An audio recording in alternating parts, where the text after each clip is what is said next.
The whole world is governed by laws, the universe, in fact. Laws. We call it the law of electricity. We call it the law of gravity.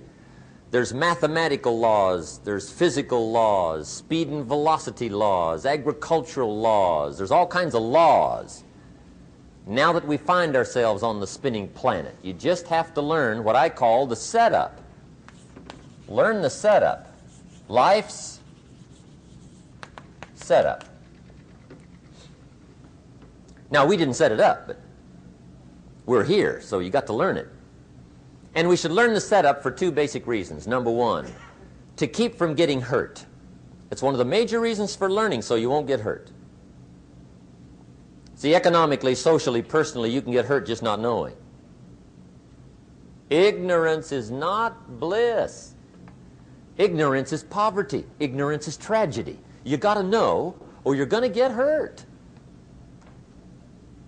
It's good to know not to walk out the 10-story window. That's excellent information.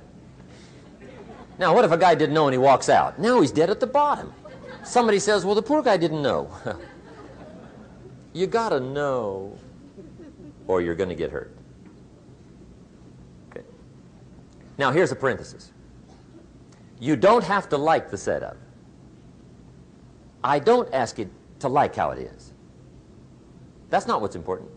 But it is important to learn how it is.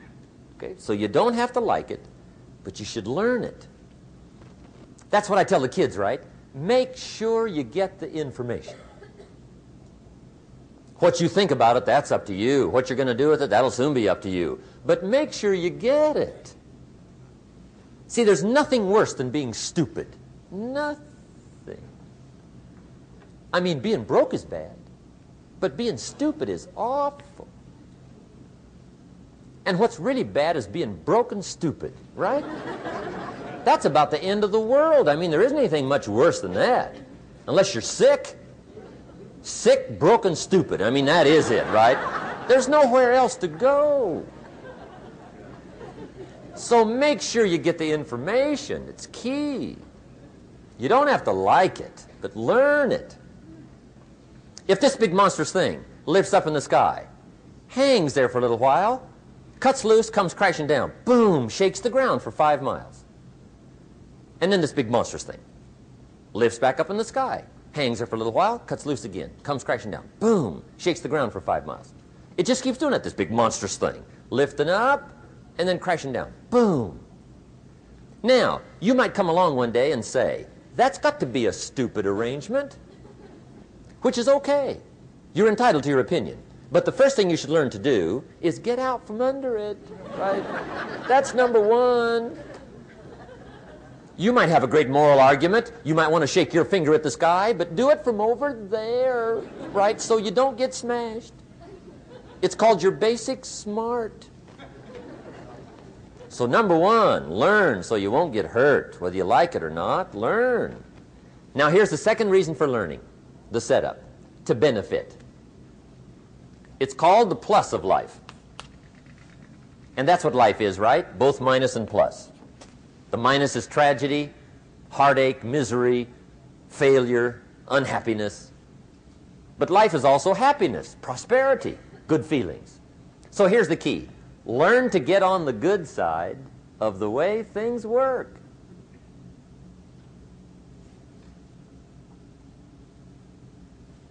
Now, here's two of the basic laws, and we'll take our break. Shof taught me these. They come from the Bible. Now, again, I'm an amateur, okay? When it comes to the Bible, I'm not a pro. So you'll sort of have to take my way of putting it. But here they are. The first one is the law of use. The law of use.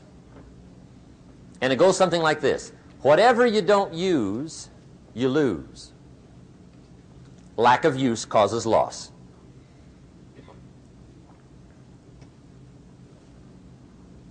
On this planet, maybe not the next one, but on this one, if you tie your arm to your body, leave it there long enough, you'll never use it again.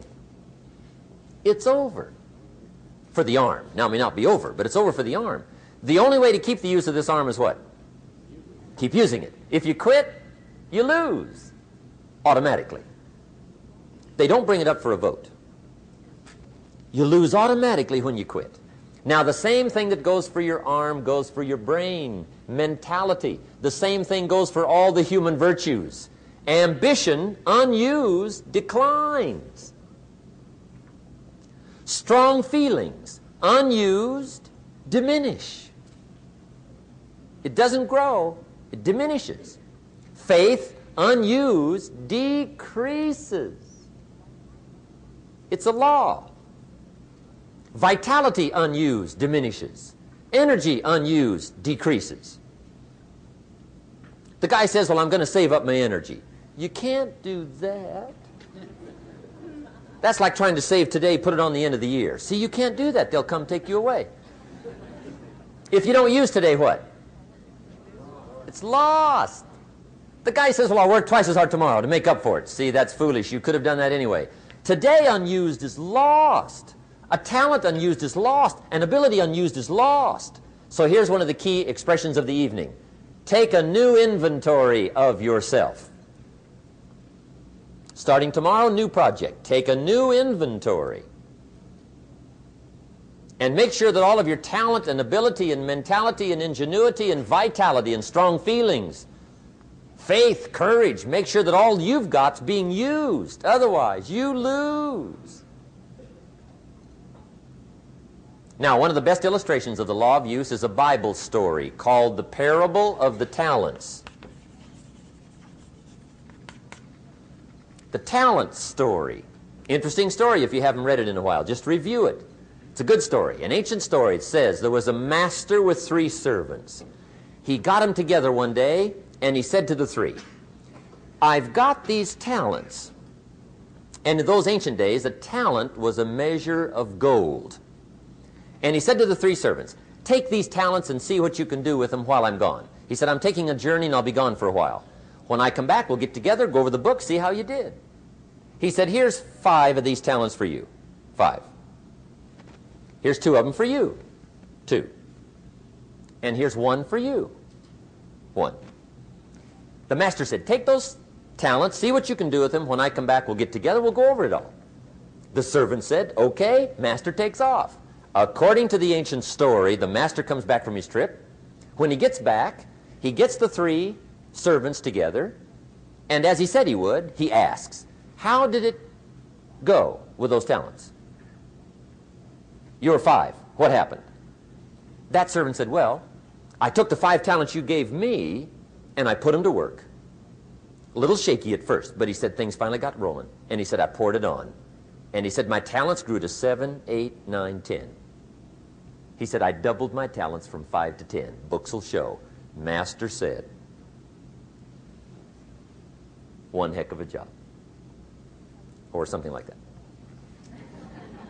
He said, I gave you 2 talents. What happened? That servant said about the same thing happened to me. I put those 2 talents to work, poured it on. They grew to 3 and then to 4. He said, I doubled my talents from 2 to 4. Books will show. Master said, well done. He said, I gave you 1 talent. What happened? That servant said, well, I took the talents you gave me, and I carefully wrapped it, and I dug a hole and buried it. And camouflaged it, I suppose, right, so nobody would steal it. And he said, fortunately, nobody got it. And he said, I knew you were going to be here today, so I dug it up. Here it is, safely wrapped. I did not lose it while you were gone. According to the ancient story, the master said, take that talent away from him and give it to the man that's got 10. Now you might say, well, I don't like that arrangement. The poor guy's only got 1 talent. He's already got 10. It ought to be more even. Remember, I didn't ask you to like it. But this one I would ask you to learn, because it simply means whatever you do not employ, you forfeit. It's a law. So learn well the law of use. Now here's the second one, and we're going to take our break. Second law. from the Bible. This one we've heard since we were small, I'm sure. It's called the law of sowing and reaping. In fact, we've probably heard it so often we could quote it. It says, whatever you sow, what? You shall reap. Fairly blunt, hopefully clear. Here's my first suggestion on the law of sowing and reaping. Don't try to beat it. You might as well try sitting on the sun in the morning. Keep it from coming up. You'll have better luck. Whatever you sow, you reap. Now, for a fair share of my life, I'm a bit mixed up on how all this applies. Among a lot of things I was mixed up on. I knew I wasn't reaping too good. That I understood. My problem was I was confused about what was causing it. Remember me with the funny list? I thought those are the reasons why it isn't working out well. And then Mr. Schoaf gave me the clue that helped me figure it all out. He said, Mr. Owen, I have another answer for you. There's another way to quote this law that'll show you where the problem is so you can go to work on it right away. All you need to know is where the problem is. Then you can go to work on it. So he quoted me the law another way, and I found out what my problem was. Here's the way you quote the law. Whatever you reap is what you've sown. Now I knew what my problem was. Whatever you reap is what you've sown. If you don't like the crop, who do you look up? Answer, whoever planted it. And where do you find who planted your crop? Answer, in the mirror. What I finally learned to do come fall was to go to the mirror. That's where you go. And if necessary, you say, a few skinny carrots? I got to be unimpressed. Where were you last spring? Asleep. Didn't you read the books? Did you break your hoe? Let me give you 7 key points to the law of sowing and reaping. Let's tick right down through the list of 7, and it'll be break time. 7 points to sowing and reaping. Here's part of the philosophy that really helped me to make some changes in life direction. Number 1, the law of sowing and reaping is negative. That's number 1, which simply means if you sow bad, you reap bad. Now, this is kind of 3rd grade, but it doesn't hurt to go over the basics. If you plant thistle seeds, you don't get pumpkins. Honest, no use looking for pumpkins. John says, how come no pumpkins? Come on, John. The law's negative. That's how come. Now, here's number 2. The law's positive, which simply means if you sow good, you reap good. If you plant pumpkin seeds, you don't get thistles. Not from pumpkin seeds. Mother Nature won't pull tricks on you over in the corner snickering, pushing new thistles and you planting pumpkin seeds. She won't do that. You will get pumpkins from pumpkin seeds, and the reason is because the law is positive. Now, here's number 3. I got excited when I found out the full dimension of this.